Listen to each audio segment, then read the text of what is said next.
Queridos, eu quero convidá-los para que abram as suas Bíblias no Evangelho segundo Lucas, no capítulo 5. Lucas, no capítulo 5. Eu acho que, pelo que eu posso ver daqui, a maioria dos que estão aqui estiveram conosco hoje pela manhã, não é isso?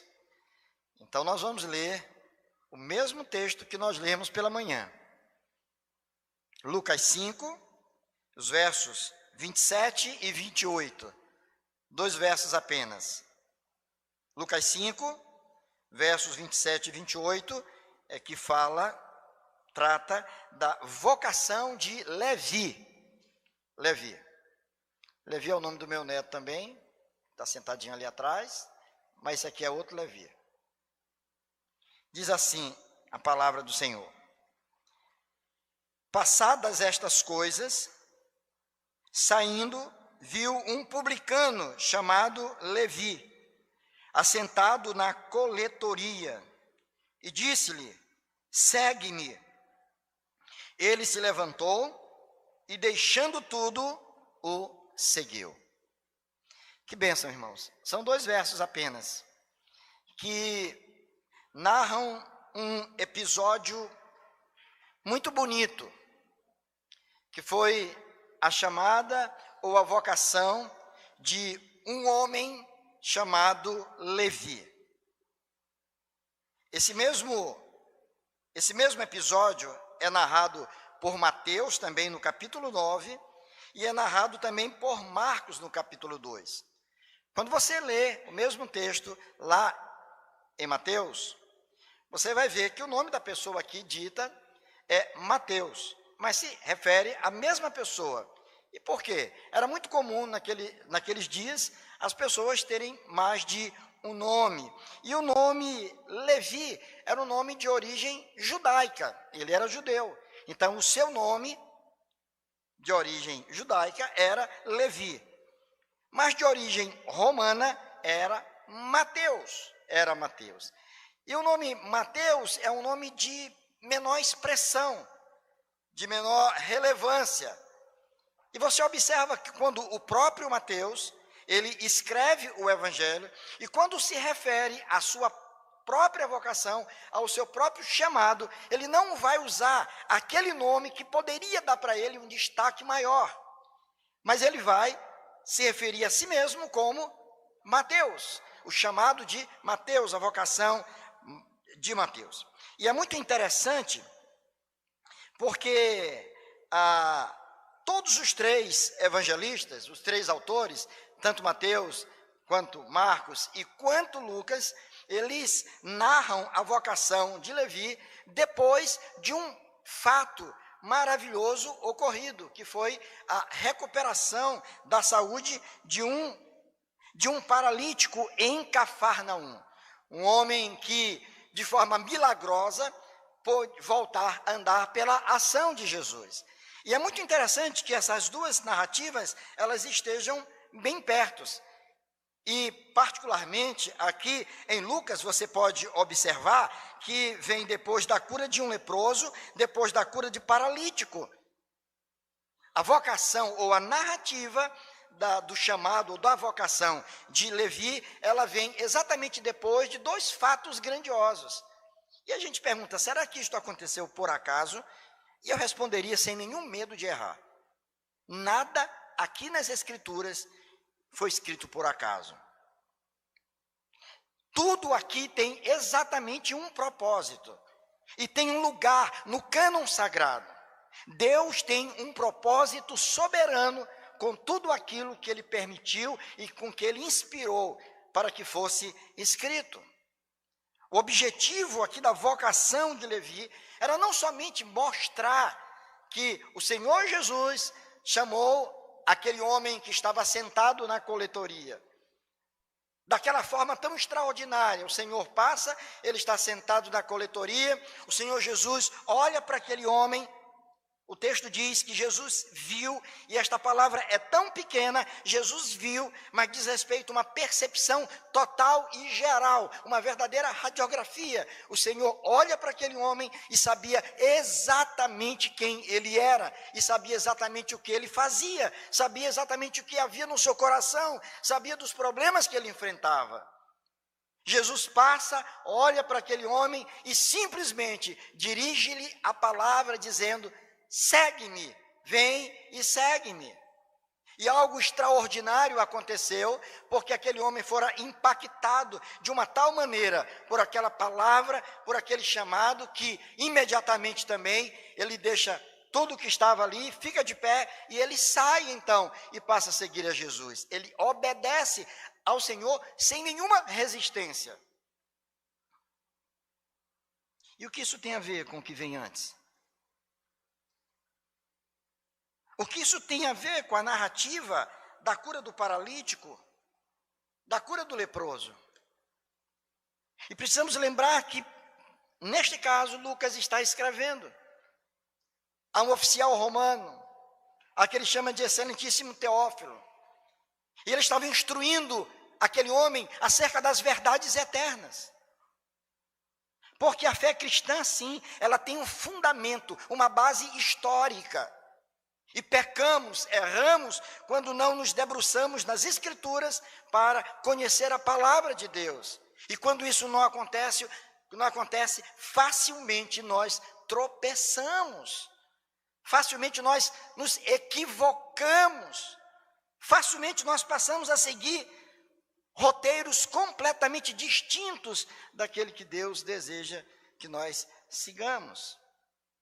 O objetivo aqui era mostrar a autoridade divina de Jesus. Lucas estava mostrando para Teófilo e mostrando para nós que Jesus, aquele que ali estava, ele era o próprio Deus.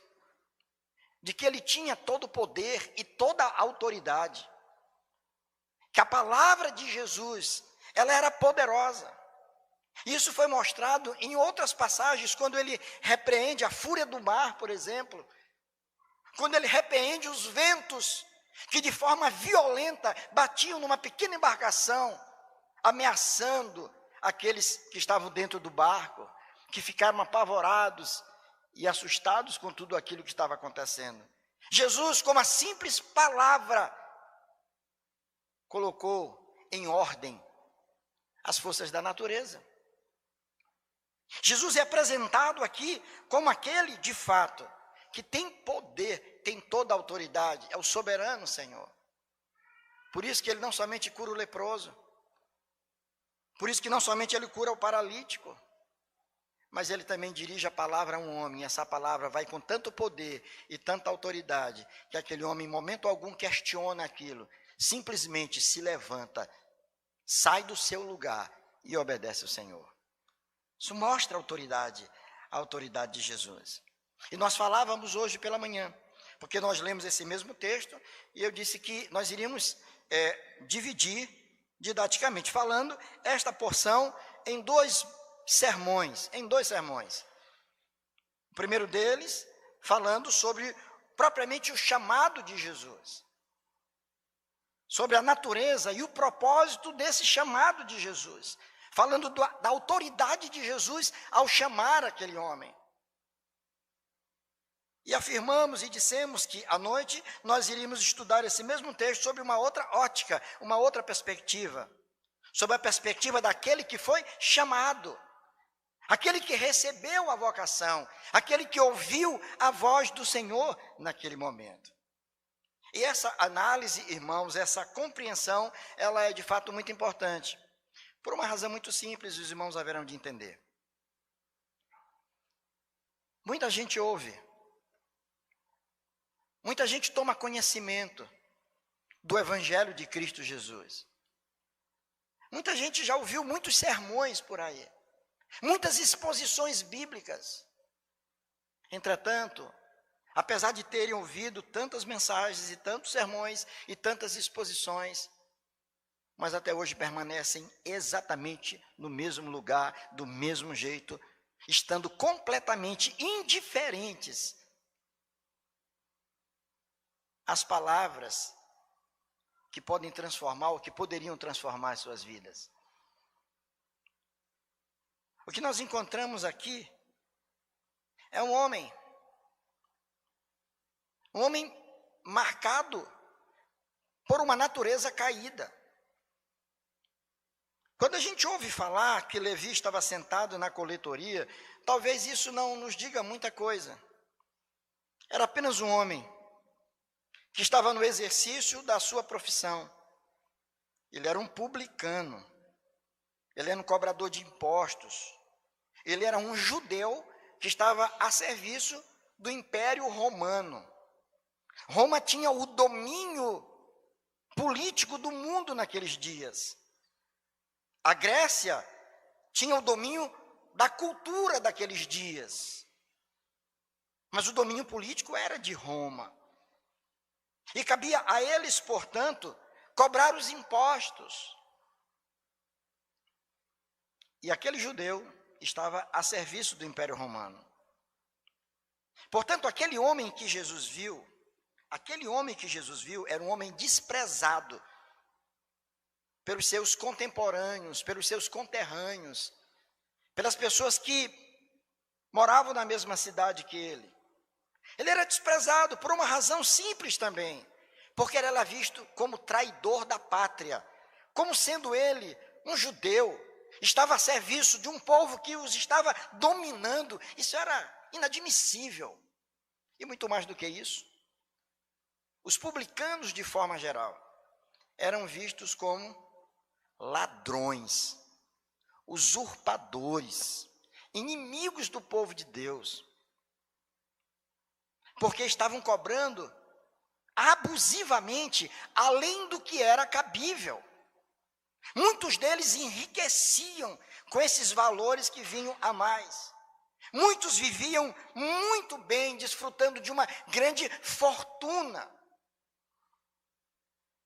enquanto a população sofria, tendo que sustentar tudo aquilo. Então vejam que a moral de Levi não era nada boa, nada recomendável. Ele era um pária da sociedade, um homem desprezível por conta disso, não somente ele, como todos os demais publicanos. Mas o interessante é que Jesus passa, olha para ele, sabia exatamente de tudo isso, sabia da sua história, sabia da sua conduta, do seu comportamento, do seu coração, da sua mente. Jesus sabia do seu pecado, da distância que ele estava do próprio Senhor, apesar de ser um judeu. Mas a despeito de tudo isso, o Senhor manifesta um amor tão grande, e manifesta, como vimos pela manhã, uma misericórdia muito grande para com ele. Jesus não atirou errado, não mirou errado, a mira era aquela, era Levi, o publicano, era Levi, o enganador, era Levi, o usurpador, era o Levi desobediente a Deus, mas esse foi chamado. O Senhor olha para ele e diz: vem e segue-me. Jesus não estava enganado, como ele não estava enganado quando chamou a mim e a você, sabendo exatamente quem nós somos, do que passa no nosso coração, dos pensamentos que pairam na nossa mente. Um Senhor que conhece a cada um de nós, mas a despeito dos nossos pecados, da nossa indiferença, da nossa desobediência, ainda assim, o Senhor olhou para nós e chamou a cada um de nós de uma forma amorosa, e nos atraiu para si, e nos chamou para perto de si. E foi exatamente o que ele fez com Levi. Ele chama Levi. A grande questão, meus irmãos, é que muitos nesses dias têm sido chamados naquilo que nós conhecemos como um chamado geral, que vem através da pregação do Evangelho. Sempre que o Evangelho é pregado, o Senhor está dando oportunidade para que os homens possam se manifestar, para que possam se render, para que possam se arrepender. A palavra do Senhor nos orienta a ir por todo o mundo e pregar o evangelho a quem? A toda criatura, a todas as pessoas, independentemente de quem sejam, de como estejam vivendo. Temos que pregar a todas as pessoas. E quando o evangelho está sendo pregado, a oportunidade está sendo dada para que as pessoas revejam as suas vidas. Parem para pensar um pouquinho. São chamadas ao arrependimento, à mudança de vida. A pergunta que nós faríamos: por que a grande maioria das pessoas ouvem e nada acontece? Por que muita gente que conhece a verdade, mas insiste em viver na desobediência? Por que será que outros improváveis, pessoas de uma vida completamente complicada, pessoas de uma vida completamente destroçada, por que ao ouvirem a mensagem do evangelho, rendem-se a Jesus? Porque existe um chamado eficaz. É um chamado que nos alcança de uma forma irresistível. É quando o Espírito de Deus traz a palavra e aplica ao nosso coração. O evangelho é pregado para uma multidão. E de repente, no meio daquela multidão, 5, 6, 10 pessoas são impactadas. E ele sai com aquela sensação: essa mensagem foi para mim. Essa palavra foi para mim. Deus falou a mim nesta noite. Eu precisava ouvir isso. E pessoas que, ao serem impactadas, se rendem verdadeiramente e dizem: sim, Senhor, eu compreendi, eu quero isto para a minha vida, eu me rendo, eu me entrego, eu confesso que tenho sido assim, mas eu quero ter uma vida diferente, Senhor. Levi foi esse homem que ouviu. O Senhor não precisou chamar mais de uma vez, como algumas mães fazem, né? E alguns avós também. Eu vou contar até 3. Não é assim? Vou contar até 3. A gente chama: Júlia. Vou contar até 3. 1, 2. Aí no terceiro, corre. Às vezes eu digo assim: vou contar até 1. Foi. Corre, porque senão a taca vai rolar.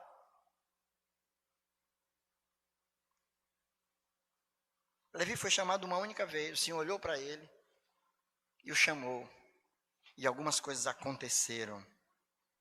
Houve uma grande mudança na vida de Levi, desde que ele ouviu o chamado de Jesus. Houve uma grande mudança na vida de Levi, desde que ele ouviu o chamado de Jesus. Que mudanças foram essas? Que mudanças foram essas? Vamos ver? A primeira, eu chamaria de mudança de posição. Mudança de posição. O que é que diz o texto? Verso 27, versos 28. A primeira expressão que nós encontramos aí é que ele fez o quê? Ele se levantou. O texto diz que Levi, a ouvir a voz do Senhor, mudou a posição em que estava. Ele estava sentado. Não é isso? Não dá para deduzir ou não? Se ele se levantou, é porque ele estava sentado. E por que ele estava sentado? Porque ele estava num dia como todos os outros dias. Ele estava fazendo aquilo que ele fazia todos os dias. Ele estava trabalhando numa situação confortável, recebendo dinheiro, guardando dinheiro, separando o que era seu, o que era de Roma. Estava muito bem, a vida para ele estava muito bem. Ele estava prosperando, ele estava progredindo, ele estava sentado, quem sabe, pensando o que queria fazer no final de semana, para onde ele iria, onde que ele ia curtir as férias, com o dinheiro que ele estava recebendo. Estava tudo bem, ele estava acomodado. A posição de estar sentado revela exatamente isso, de uma certa acomodação. Está tudo tranquilo, tudo muito bem. Até o momento que ele ouve a voz impactante do Senhor: vem e segue-me. Quando o Senhor olha para ele, Quando o Senhor lhe dirige a palavra, aquela palavra não simplesmente chegou aos seus ouvidos, mas aquela palavra chega ao seu coração. E agora a primeira mudança que ocorre na vida dele é uma mudança de posição.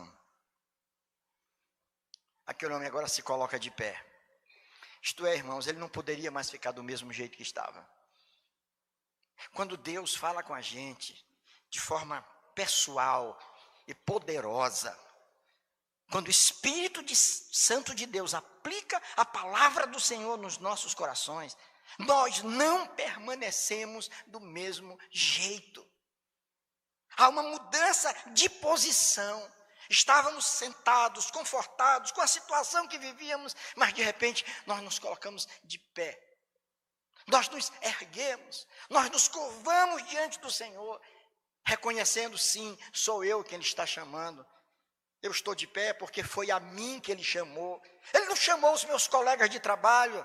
Por certo, Ele não trabalhava sozinho. Ele não estava ali sozinho, solitário. Haviam outras pessoas, mas o Senhor chamou a Ele. E aquela palavra alcançou o seu coração, e ele não poderia de forma nenhuma ficar daquele mesmo jeito. Então agora ele se levanta. Eu estava vendo que um episódio acontecido anteriormente, no capítulo 5, quando da cura daquele paralítico, que desce pelo eirado, e Jesus olha para ele e atende a sua maior necessidade. E a maior necessidade dele era a necessidade de salvação, de perdão. Houve uma murmuração. E Jesus volta então, olha para aquele homem e diz uma palavra tão forte, tão oportuna. O Senhor olha para aquele paralítico e diz: levanta-te. Sai da situação que tu te encontras. Tu não vais ser mais dominado por esta maca, por esta cama. Te levanta, coloca-te de pé, te levanta. Essa mesma ordem foi dada para o filho da viúva de Naim, no capítulo 7, verso 14. Filho da viúva de Naim. Também em 8:54, para a filha de Jairo, que estava morta. E o Senhor olha e diz: levanta-te. A ordem é: coloca-te de pé. Em outras palavras, sai da posição que tu estás, de morte, deitado, sentado, como estás, acomodado. Fica de pé, te levanta, te levanta. Levi antes estava sentado para roubar. Levi estava sentado para trapacear. Mas agora, ele se levanta para adorar. Ele se levanta para obedecer ao Senhor. Aquela atitude mostra um rompimento com aquela posição que ele estava antes. O Evangelho de Cristo Jesus, quando pregado sob a ação do Espírito Santo, ele tem esse poder de nos mover de tal maneira que os grilhões que nos prendem, as algemas que nos mantêm, muitas vezes sentados, parados, elas são quebradas. Aquele homem não poderia ficar sentado, porque o Senhor havia falado com ele. Aquela voz encheu o seu coração, aquela voz transformou a sua vida, e agora houve uma grande mudança, e a primeira mudança foi essa mudança de posição. Ele estava sentado, preso àquilo que ele fazia, e agora ele se coloca de pé, como rompendo com aquela situação, com aquela posição que estava antes. Mas não somente isso, a gente olha para a atitude daquele homem quando obedece a Deus, para as mudanças que aconteceram na vida dele, a gente vai perceber que não foi só uma mudança de posição, mas olhe para o texto novamente, o que vem logo em seguida? A Bíblia diz que ele se levantou, depois ele fez o quê? Deixando tudo. Uma outra mudança aí.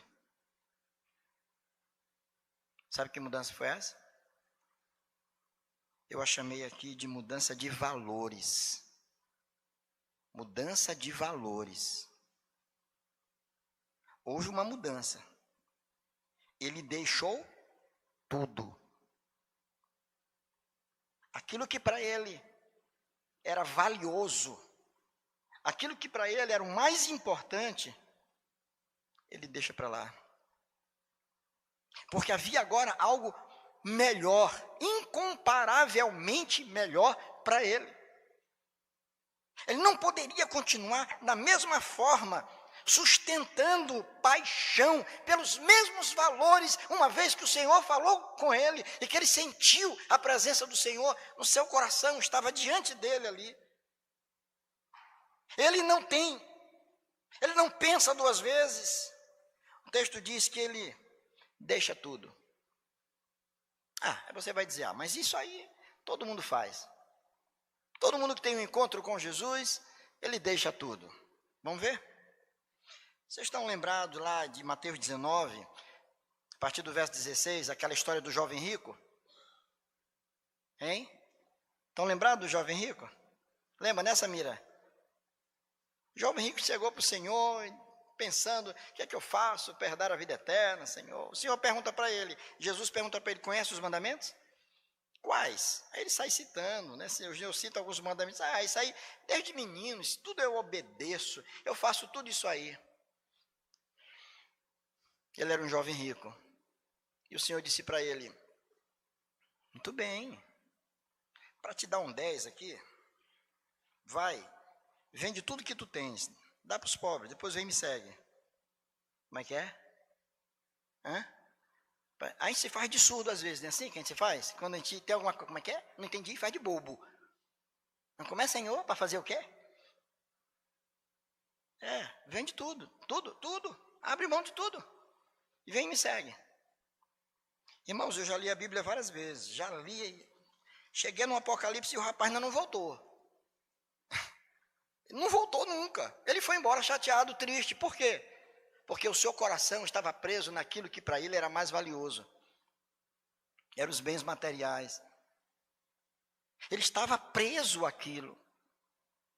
Obviamente ele jamais poderia fazer aquilo porque o seu coração estava preso em algo que não era aquilo que de fato deveria estar. Levi não pensa duas vezes. Quando o Senhor o chama, ele percebeu claramente que havia algo muito melhor para ele. Ele não somente muda de posição, se colocando de pé, rompendo com aquela posição que ele estava, mas agora ele toma uma decisão. Ele deixa tudo. Não é fácil fazer isso. Não é fácil fazer isso. Em Marcos 8, verso 34, o Senhor diz assim, se alguém quer vir após mim, assim mesmo se negue, tome a sua cruz e siga-me. Se alguém quer vir após mim, assim mesmo se negue. Muitas vezes os seus valores não estão nos seus bens. Porque muita gente não tem nem tantos bens assim. Quantas pessoas não estão por aí, coitado, que muito mal tem um cobertor para dormir, quando não tem que compartilhar esse cobertor com outro, porque não dá para comprar um outro. São pessoas muito limitadas, muito pobres, vivem com muita dificuldade, mas que estão deitadas em um poço de arrogância e de vaidade. Não querem abrir mão de si mesmo, do domínio das suas vidas, é aquela vontade de querer comandar a minha vida. Eu sei o que é melhor para mim, eu sei o que é mais importante, eu sei quais são os meus valores, ninguém vai mudar minha cabeça, eu sou assim, pronto. Isso é lamentável, porque pessoas que se apegam a tão pouco, desprezando aquilo que jamais poderiam desprezar, o tesouro eterno que tem sido reservado para todos aqueles que creem no Senhor. Todos aqueles que creem no Senhor. Em 1980, final de 80, foi a época em que eu tinha recebido chamado para o ministério. E eu iria para o seminário no ano seguinte, 81. E eu estava ainda numa fase, será que é isso mesmo? Para mim era tudo muito estranho. Mas como? Eu ir para seminário, vai ser pastor? Como é que é esse negócio? Minha cabeça não estava muito legal, porque era tudo muito novo para mim. Mas era alguma coisa muito forte. E tem um texto, eu esqueci, eu ia trazer para vocês a minha Bíblia, a Bíblia que eu levei, quando eu fui para o seminário, a Bíblia que eu carreguei, que foi um presente da minha mãe. Ela está velhinha, toda remendadinha, toda riscadinha, mas tem um texto que eu marquei, que foi o texto que me ajudou muito, antes de eu ir para o seminário. Está lá em Mateus 19, 29. E todo aquele que tiver deixado casas, ou irmãos, ou irmãs, ou pai, ou mãe, ou mulher, ou filhos, ou campos, por causa do meu nome, receberá muitas vezes mais e herdará a vida eterna. Eu estava pegado à minha igreja, aos meus amigos, ao grupo musical que eu fazia parte, e mais forte ainda, a minha namorada, Abigail, né? Já namorávamos há 3 anos, eu imaginando que eu ia passar 3 anos, não tinha celular, lá em casa não tinha telefone. Como é que vai ser? Vai ser por carta. Falar por carta, eu vou vir só no meio do ano, depois... Demorei tanto, minha primeira namorada, como é que eu vou ficar sem namorada? Vai ficar complicado. Aí Deus disse assim, peraí, o que é isso? E eu senti o impacto aqui. Eu estava colocando, valorizando algo que não era o mais importante para a minha vida. Eu tinha que estar disposto a romper com qualquer coisa para poder seguir aquilo que Deus queria que eu seguisse. Eu não podia titubear. E foi naquela noite que Deus trouxe um conforto muito grande para o meu coração. Uma paz muito grande. Eu disse, não. Se for ela, a mulher que vai ser a minha esposa, ela vai compreender. E nós vamos passar por essa etapa. 4 anos, vai passar rápido. E eu tomei a decisão. E Deus foi generoso, porque a gente depois conversando, ela me deu uma força muito grande. Disse, é isso mesmo. Vamos orar e tudo. E Deus me deu a bênção ainda depois de 2 anos, ela se mudar para Garanhuns para fazer um curso bíblico. Passou 2 anos, aí eu já visitava de mês a mês. Todo mês, eu e mais alguns colegas que tinham namorada lá, a gente tinha que, sabe? Tinha que ir lá, visitar, marcar ponto. Como Deus faz as coisas? Às vezes a gente está se prendendo a algumas coisas, achando que nós somos inteligentes, por estar se prendendo a alguma coisa. Eu sei o que é melhor para mim, eu sei o que me causa felicidade, eu não posso abrir mão disso, não posso perder a minha juventude. Não pode, mas perde a vida eterna, que é a mais importante. Perde o prazer de ter uma vida com Deus. Eu digo a vocês, tá, é uma coisa que eu não me arrependo de ter assumido uma posição de uma entrega para Deus no início da minha mocidade, no final da minha adolescência, início da mocidade, porque antes ia para a igreja aos empurrões mesmo, embora tem que ir, eu ia, e achava bom, mas era meio aos empurrões. Mas houve um dia então que mudou. Agora eu sinto alegria estar aqui. E nada se compara àquele momento, aquela alegria que eu senti. Levi, naquele momento em que é chamada, mudanças importantes acontecem na sua vida, não só mudança de posição, mas de valores. Aquilo que ele achava que era mais importante, ele deixou de lado. Ele não queria mais aquilo. Aquilo não satisfazia mais. O dinheiro não era mais o seu maior valor. A posição social não era o seu maior valor. Ser amigo do imperador não era a coisa mais importante. A coisa mais importante era estar ao lado de Jesus. Estar ao lado do Senhor Jesus era algo de extrema importância para ele. Era o seu maior valor, o seu maior valor. E por isso ele deixa tudo. Vocês estão lembrados do cego Bartimeu? Ele estava sentado, não era? Pedindo esmola. Tentaram silenciá-lo. Cala aí, rapaz, tu está atrapalhando. E ele insistia e gritava, Jesus, filho de Davi, tem misericórdia de mim.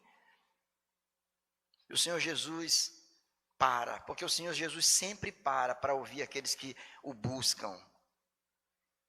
E ele parou e disse, chame aquele homem, tragam aquele homem aqui. E quando os discípulos do Senhor foram lá e disseram, cego, te levanta, o Senhor Jesus está te chamando. Diz o texto bíblico que ele jogou a capa fora. Tudo que aquele homem tinha era uma capa. A capa que o protegia, que o cobria, que protegia o seu corpo. Ele jogou aquela capa de lado para estar com Jesus. Muitas vezes nós nos apegamos a coisas tão pequenas e desprezamos a oportunidade que o Senhor está dando a nós de nos entregar verdadeiramente a Ele. O Senhor tem nos chamado não só para uma entrega, mas para uma vida consagrada a Ele. Tantas vezes nós somos crentes, estamos na igreja, mas nós temos um limite. Não é uma entrega plena e total. E não é feliz, nunca será feliz aquele que não se entrega completamente ao Senhor. Aquele que não venceu essa prova da entrega, do deixar tudo para estar com o Senhor. Deixar tudo para estar com o Senhor. Ele é o meu maior bem. Ele é o meu maior tesouro. É o meu maior patrimônio. É o Senhor. É com Ele que eu estou protegido. É Ele que é a minha força. É Ele que vai me ajudar.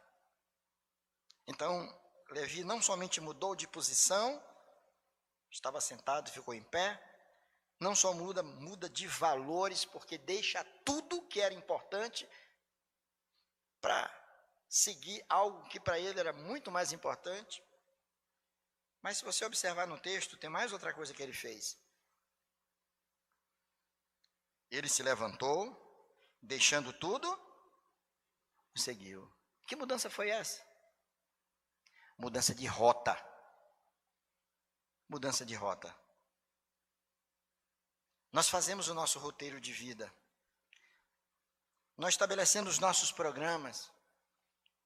Nós traçamos o nosso caminho, o nosso perfil, e nós seguimos segundo aquilo que para nós é o certo fazer. Por certo, Levi tinha uma rota de vida. Ele seguia princípios e valores que para ele eram importantes. Mas naquele momento, quando o Senhor Jesus chama a ele, diz o texto que ele passou a seguir. Ora, se ele passou a seguir naquela hora, é porque ele não seguia antes. Ele foi chamado naquele momento. Ele não seguia antes, mas ele passou a seguir a Jesus, acompanhar Jesus, estar com Jesus. Ele queria estar onde Jesus estava, passou a seguir. Houve uma mudança de rota. Sabe o que é isso, irmãos? Acontece, infelizmente, muitas vezes com a gente. A gente quer conciliar uma vida de consagração a Deus, associada aos caminhos que a gente quer seguir, sem questionar se aquilo de fato agrada a Deus. Não, eu sou crente, eu amo o Senhor, sabe, você tem até dificuldade de falar. Eu amo o Senhor, está no meu coração, Deus sabe disso. Você olha para cima, vira os olhos e parece que está tudo bem. Mas quer seguir a sua rota, o seu plano. Minha rota de felicidade é essa. Eu entendo que uma pessoa, para ser feliz, ela tem que caminhar exatamente desse jeito aqui, ó. Eu me realizo, eu me satisfaço, é desse jeito, seguindo tal caminho. Mas não há uma satisfação maior do que seguir a Jesus. Esse é o mais fascinante projeto de vida, é seguir a Jesus. E a gente pensa assim, porque muitas vezes nós partimos de um pressuposto errado. Nós pensamos que Deus é um desmancha-prazeres. Eu sou muito jovem para me trancar dentro de uma igreja. Eu sou muito jovem para passar o dia lendo a Bíblia. Eu sou muito jovem para abrir mão dos meus encontros com os meus amigos final de semana. Eu sou muito jovem para curtir a vida como os outros curtem, como o mundo está curtindo. Tem tanta coisa linda acontecendo. Eu vou me anular. Estou para isso não. Não sabendo a bobagem que está fazendo. Jesus e o Senhor, Ele não é um desmancha-prazeres. Não tem vida mais prazerosa do que seguir a Jesus. Do que estar no caminho traçado por Jesus. Esse é o melhor caminho para a criança, para o adolescente, para o jovem. Nós nos divertimos, nós sorrimos, nós brincamos.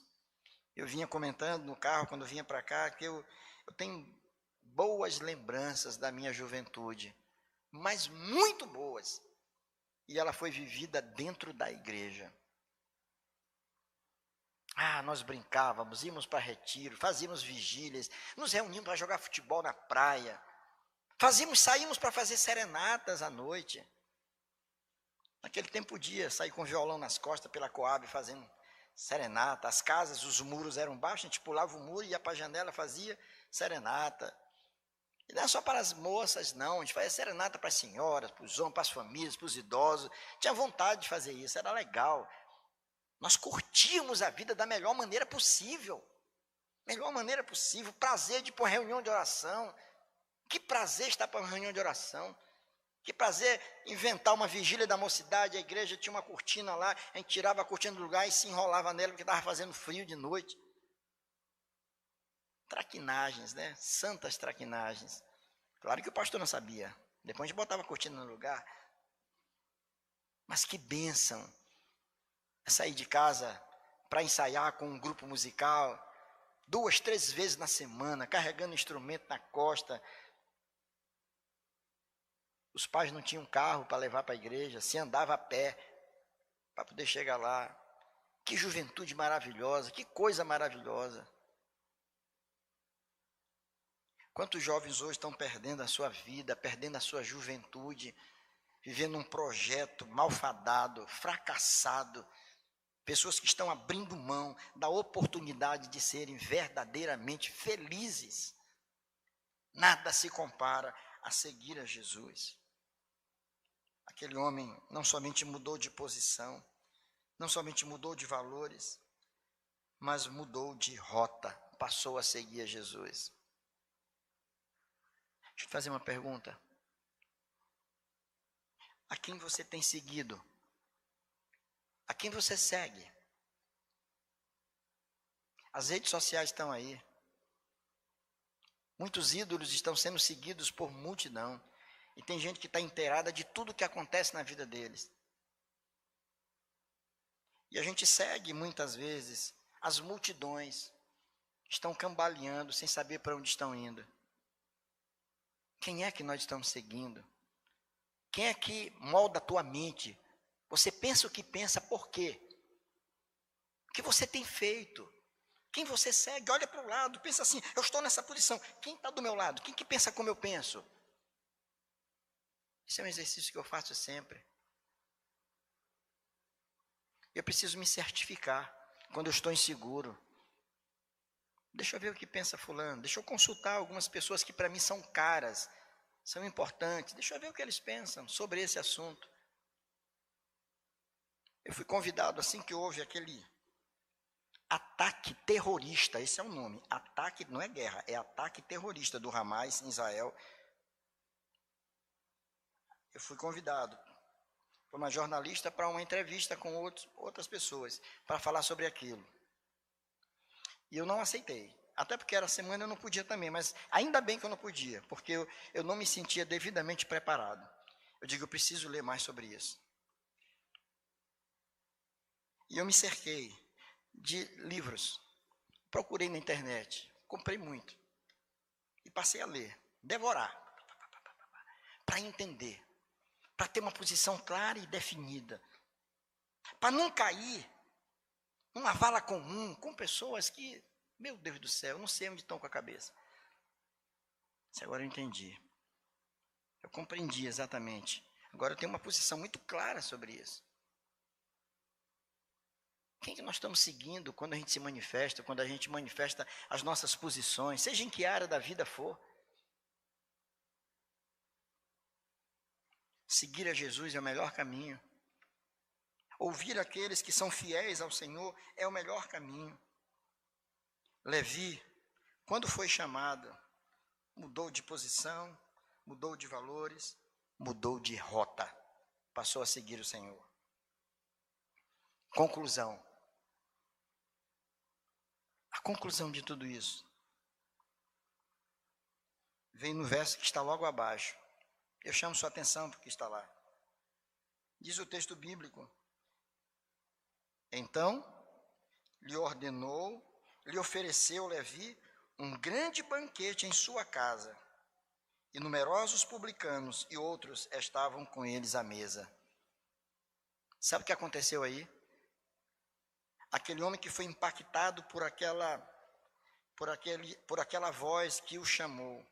Esse homem que reagiu mudando de posição, de valores e de rota, tomou a decisão mais importante que um homem pode tomar.